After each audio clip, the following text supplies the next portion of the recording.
Quero te dar um feliz sábado, por você estar aqui no Igreja em Casa, nesse novo cenário, mas realmente tendo em mente que a nossa missão é a mesma. Mesmo que o cenário mude, o nosso foco é o mesmo.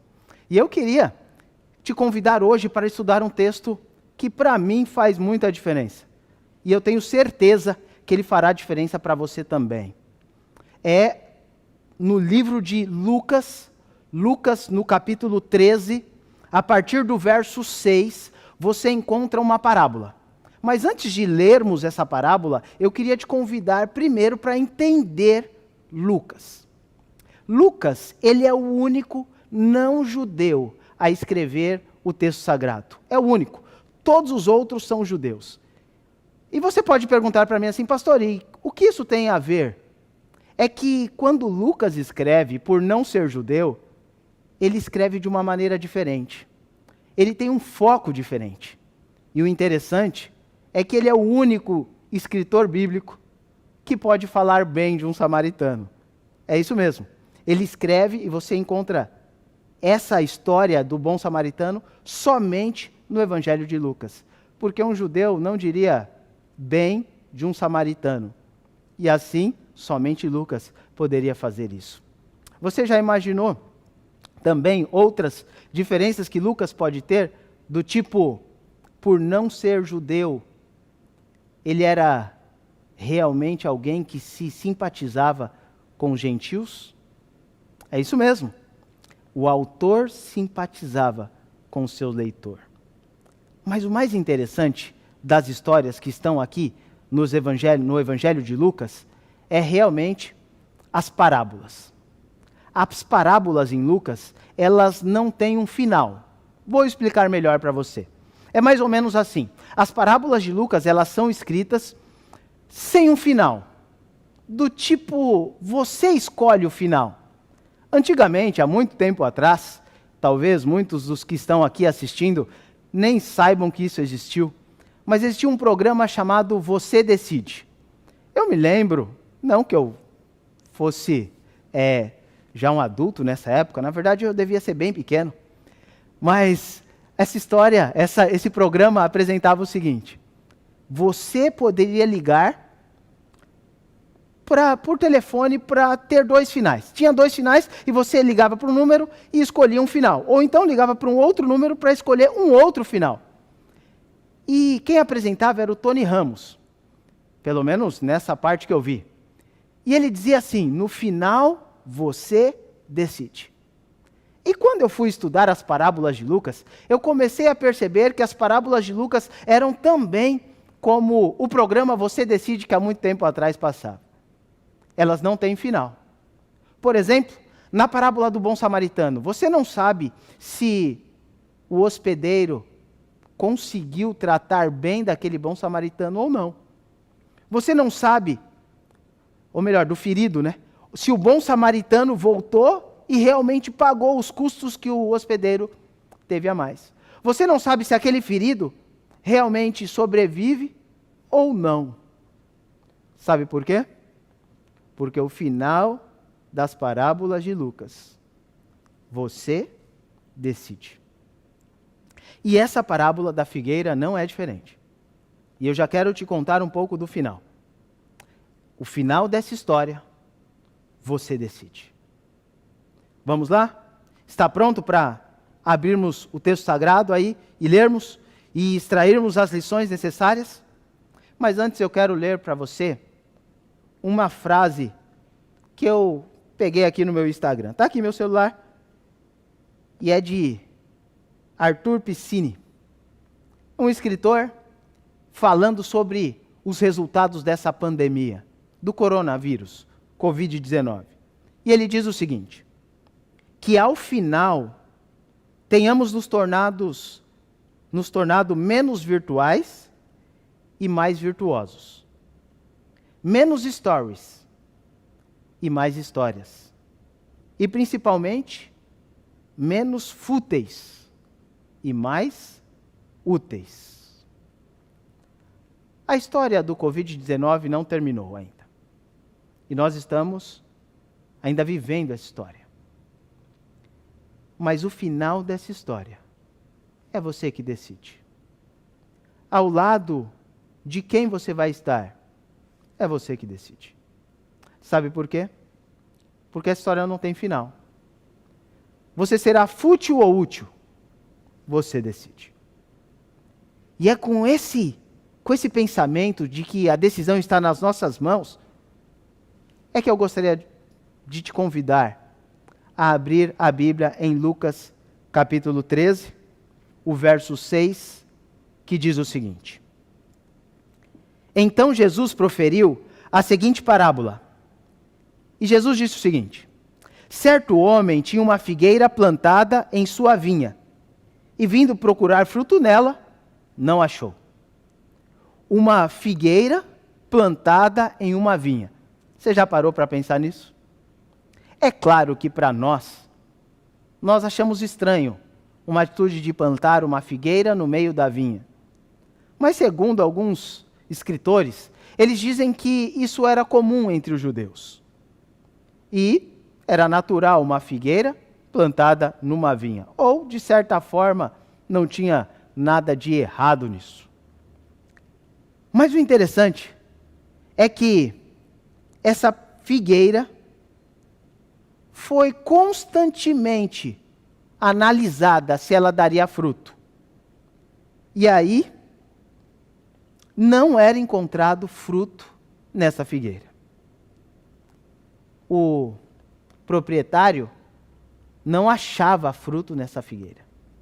E o verso 7 diz assim: Pelo que disse ao viticultor, o cuidador daquelas parreiras de uva, há 3 anos venho procurar fruto nessa figueira, e não acho.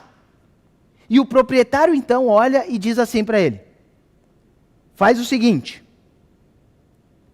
podes cortá-la. Pega lá as ferramentas e corte essa figueira fora. E eu fico pensando no viticultor agora. O proprietário daquela plantação chega e diz: corta. Normalmente, qualquer pessoa que cuidaria daquele espaço pegaria as ferramentas, ia lá e cortaria. Por quê? Porque o dono está dizendo que era para cortar. Mas é interessante, porque a razão que o proprietário daquela plantação, ele dá ao viticultor uma razão para cortar mesmo. Isso é muito interessante. Ele diz assim: para que está ela ainda ocupando inutilmente a terra? Para quê? Mas o viticultor olha, ele porém respondeu ao proprietário: Senhor, deixa ainda este ano, até que eu escave ao redor dela e lhe ponha estrume. E se vier a dar fruto, bem está. Se não, pode cortá-la. Se não, o Senhor pode mandar e eu vou cortar. Quando nós pegamos essa história, nós precisamos fazer algumas substituições de algumas referências para os personagens. O proprietário dessa plantação é o próprio Senhor Deus. E tinha uma figueira no meio de vinhas. E figueira, na Bíblia, muitas vezes caracteriza o cristão, ou representa o cristão. Os fiéis a Deus são figueiras. Mas estavam plantados no meio de vinhas. E talvez era para fazer a diferença ali, produzir frutos. Mas o proprietário há 3 anos vem acompanhando. Ou Deus vem há 3 anos acompanhando essa pessoa cristã, como você e eu. Deus vem acompanhando e há 3 anos não acha fruto. Mas eu quero te explicar algo. Quando você olha, e aqui está escrito 3 anos, na verdade eu diria que não são 3 anos iniciais dessa figueira. Porque você sabe, quando você coloca uma semente na terra, ela precisa de um tempo para ela começar a produzir. E uma figueira não é diferente. Talvez começou com uma muda. E segundo especialistas, depois de 1 ano, uma figueira começa a dar fruto. Entre 1 e 3 anos, ela começa a dar fruto. Porém, em Levítico, capítulo 19, verso 23 ao verso 25, traz uma orientação que era dada aos judeus da época. E a orientação é a seguinte: quando entrares na terra, Levíticos 19, 23. Quando entrares na terra e plantardes toda sorte de árvore de comer, ser-lhes-á vedado o seu fruto. 3 anos vos será vedado, dele não comerá. Ou seja, os 3 primeiros anos daquela planta, o proprietário não buscaria fruto nela. Mas o verso 24 diz o seguinte: porém, no 4º ano, todo o seu fruto será santo. Será oferta de louvores ao Senhor. Então, ele buscaria fruto ali no 4º ano, mas ele não poderia usufruir desse fruto.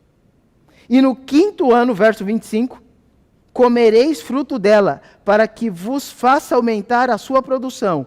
Eu sou o Senhor vosso Deus. Ou seja, na verdade, era necessário ter passado 4 anos. E aí sim, o proprietário buscaria nessa figueira os frutos. Mas depois desse 4º ano, no 5º, no 6º e no 7º ano, 3 anos ele procura e não encontra fruto. Já tinha passado muito tempo, já que uma figueira entre 1 e 3 anos já produz fruto. Mas já faziam 7 talvez, ou talvez um pouquinho mais, e essa figueira não dava fruto. E se a figueira representa o cristão, representa você e eu, talvez nós ainda não estamos dando fruto. Na verdade, se você parar e pensar na polinização, que na figueira as vespas fazem isso, uma figueira produz uma nova figueira. E talvez o fruto aqui seja apenas a cápsula que protege a semente do Evangelho. E nós, por ter o Evangelho no coração, tendo o fruto do Espírito, deveríamos produzir novos cristãos. Pessoas tão fiéis quanto a nós. Mas o proprietário não encontra fruto na figueira. E ele decide: chega, pode cortar. E talvez nessa situação que nós estamos vivendo de pandemia, você esteja pensando o seguinte: será que esse é o fim da história da Terra? Será que eu e você não fomos fiéis o suficiente e Deus já determinou, olha, pode cortar, não tem jeito? Mas o próprio Deus enviou Jesus, que é o viticultor aqui representado nessa parábola. E ele olha e diz assim: espera mais um pouco. Deixa eu trabalhar nele um pouquinho mais. Deixa eu escavar ao redor dele. Que eu possa colocar um pouquinho de vitamina, o adubo, para que essa figueira, esse cristão, possa produzir fruto. Eu não sei muito sobre agricultura. Fui pastor de igrejas onde a maioria dos membros eram agricultores, porém, nunca fui muito talentoso para isso. Tinha nascido em São Paulo, nasci na capital, então a gente não planta muita coisa lá. Por mais que minha mãe plante algumas plantinhas ali, temos uma figueira no quintal de casa. E eu lembro minha mãe cuidando ali, e ela nos mandava podar aquela figueira. E nós íamos podar, eu e meus irmãos, somos em 8 total, pensa. E nós quase destruíamos aquela figueira. E ela disse: olha o que vocês fizeram, mas aquela figueira não morria até hoje. Ela está lá. E quando nós escavávamos em volta da figueira, a gente feria as raízes da figueira Com a enxada nós íamos tentando ali, escavando para colocar o adubo. E quando você escava, você machuca a raiz. E quando você vai para o texto bíblico, de volta a Lucas capítulo 13, agora é o verso 8, o texto diz o seguinte: ele, porém, respondeu: Senhor, deixa ainda este ano, até que eu escave ao redor dela e lhe ponha estrume. Talvez Jesus está dizendo assim: Senhor, não termine tudo ainda. Espera só mais esse ano, com esta pandemia mesmo. Deixa eu escavar ao redor deles. E eu possa colocar adubo. E se você está sofrendo devido a essa pandemia, tenha certeza que talvez é porque Jesus está escavando ao redor de você, ferindo um pouquinho as suas bases, para que você confie no viticultor Jesus Cristo. E principalmente, quando você machuca a raiz e abre fissuras nessa raiz, e ao colocar adubo, talvez essas fissuras sejam os canais de entrada dos nutrientes necessários. Talvez sem essa pandemia, não seria possível Deus te alertar. Talvez sem essa pandemia, você não estaria neste momento ouvindo esse sermão. Talvez sem essa pandemia, você seguiria a sua vida e não se voltaria a Jesus Cristo. Deixa ainda mais este ano, para que eu escave ao redor dela e lhe ponha o adubo necessário para que essa figueira possa produzir frutos. Indo ao final dessa história. O verso 9 diz assim: se vier a dar fruto, bem está. Se não, mandarás cortá-la. E acaba aqui a história. Acaba aqui a parábola. Mas se você perceber, essa parábola parece que não tem fim. Porque você não sabe se essa figueira deu ou não deu fruto. Você não sabe se ela realmente foi melhorada através da poda, através dos cuidados com adubo. Você não sabe se essa parábola termina com o fim da figueira em uma fogueira, ou se essa figueira dá muitos frutos. Da mesma forma que você não sabe se essa pandemia vai terminar em maio, em junho, em julho, nós não sabemos. Mas o que nós sabemos, é preciso enfatizar agora. O que nós sabemos é que a decisão está em nossas mãos. Na verdade, a decisão está na sua mão, porque o final dessa história, você decide. Sim, é isso mesmo. O final dessa história, você decide. E aí? Qual é a sua decisão? Você vai decidir ao lado de Cristo Jesus?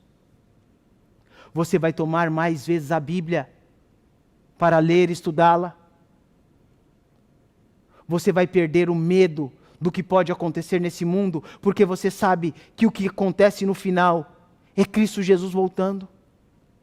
Ou você vai continuar com seu dia a dia, com seu cotidiano, vivendo as experiências de vida que você tem, tendo os bons amigos, fazendo boas festas, mas não se voltando a Jesus? O final você decide. E o meu apelo para você, nesta manhã de sábado, é que você tome a decisão ao lado de Jesus Cristo.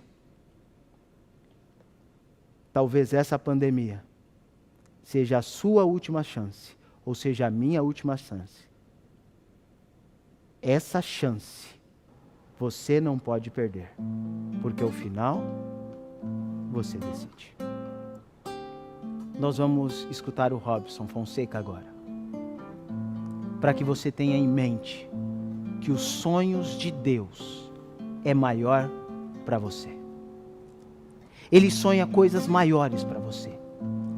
ele sonha um lar celestial, uma nova terra onde não vai haver mais vírus. Mas para isso acontecer, ele te dá uma nova chance. Ao Robson cantar, eu gostaria que você tomasse esta decisão.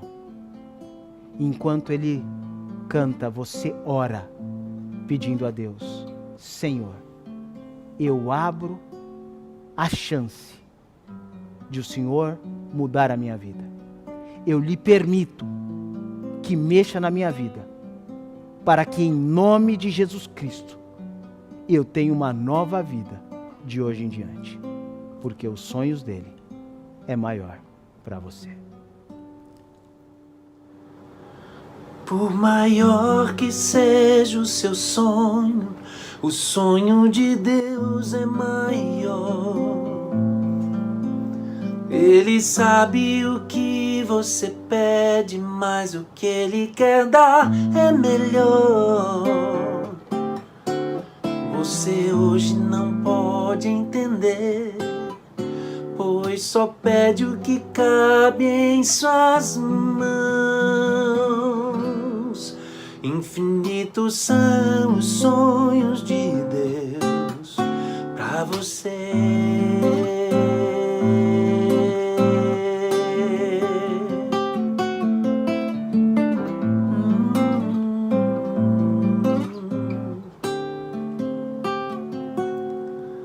Em caminho escuro você pede luz, Deus dá o sol a você. Nas ruas, nas praças, pede esmola, Deus dá vida nova a você. Pede um sorriso, pede um amigo, Deus dá um irmão a você. Pede conforto, pede riquezas, Deus dá o céu a você. Só Deus supera seus sonhos. Só Deus quer dar sempre mais, muito mais. Estouram as guerras, você pede abrigo, Deus dá paz a você. Em fome ou miséria lhe falta o trigo, Deus dá o pão a você. Pede saúde, pede a cura, Deus dá vida eterna a você.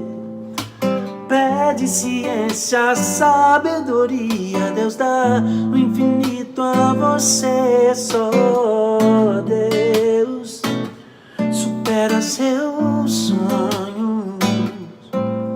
Só Deus quer dar sempre mais, muito mais.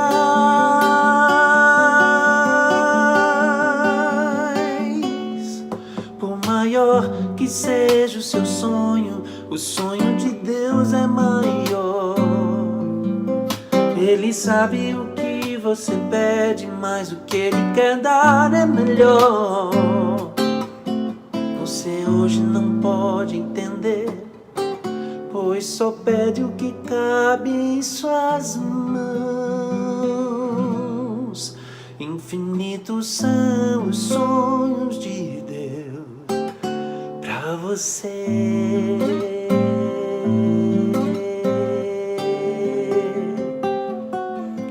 Pra você.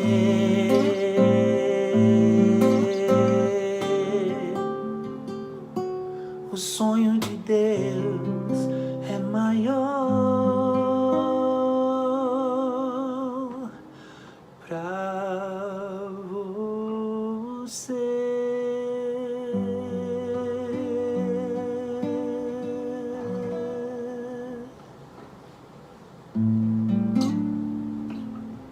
Obrigado, Robson. E hoje é a sua decisão. E você já decidiu, louvado seja Deus por isso. Por isso, eu quero orar junto com você agora, pedindo a Deus que realmente essa decisão seja duradoura até a volta do Senhor Jesus Cristo. Feche seus olhos, vamos orar.